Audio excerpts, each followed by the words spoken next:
Qu'en est-il de l'aide française aux pays africains? Pourquoi, malgré cette aide, l'Afrique a raté son développement?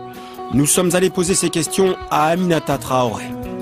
Véritable passionnariat altermondialiste, Aminata Traoré n'a pas sa langue dans sa poche. Elle s'en prend même à la politique africaine de la France.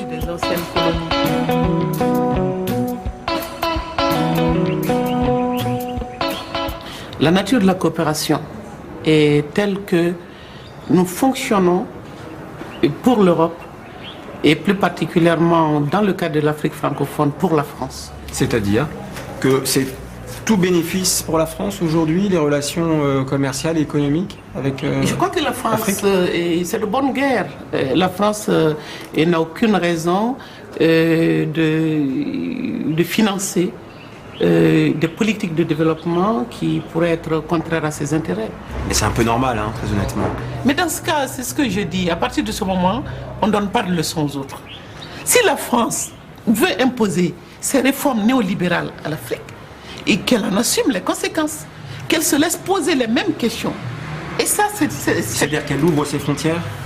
C'est ça ses conséquences à ceux qui veulent immigrer? Mais si elle ferme ses frontières, si elle tient vraiment à fermer ses frontières parce qu'elle prétend qu'elle ne peut pas gérer la misère du monde, mais qu'elle n'en crée pas, qu'elle ne crée pas cette misère ailleurs.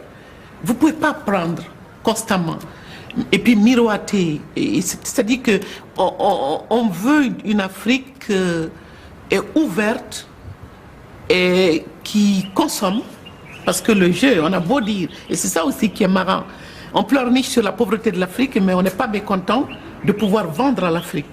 Hein, même si on n'achète pas grand-chose, même si c'est des vieilles voitures, comme je vous l'ai dit, et on vend à l'Afrique. On veut une Afrique ouverte qui consomme, mais qu'ils restent chez eux. On les consigne à domicile, ils consomment à domicile, qu'ils consomment français, c'est très bien pour nous. Mais la France se trompe de génération, de défis et d'époque. Parce qu'on ne se laissera pas faire. Et est-ce qu'il n'y a pas, malgré tout, une responsabilité des Africains? Parce qu'on parle beaucoup des Européens, de la France, mais oui, ça fait quand même l'aliénation du temps. Nous sommes victimes de cette aliénation. Et nous avons l'impression que le monde, le vrai, l'unique, c'est votre monde libre et civilisé, de bouche et de tout le reste. Les autres le revendiquent moins. Mais au plus profond des dirigeants occidentaux, la mission civilisatrice continue. On a besoin de maîtres et nous nous comportons en parfait élève, mais en même temps client et mendiant. Alors qu'est-ce qu'il faudrait faire? Il faudrait se libérer. Mais comment? Dans nos têtes d'abord. Les chaînes qui sont dans nos têtes. La cravate par laquelle vous tenez nos hommes. Ne plus chercher à vous ressembler. Pourquoi le Mali est-il plus pauvre aujourd'hui qu'en 1970? Alors que tout cela s'est passé au nom du développement.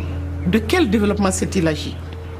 Aujourd'hui, quand on refoule nos enfants, Ceuta et Melilla, et quand l'Europe se prépare à nouveau pour un débat sur les migrations, est-ce que nous allons poser les bonnes questions quant à la nature et au sens des mutations qui nous ont été imposées, ou alors on va reconduire, c'est-à-dire huiler les rouages de cette machine infernale et meurtrière?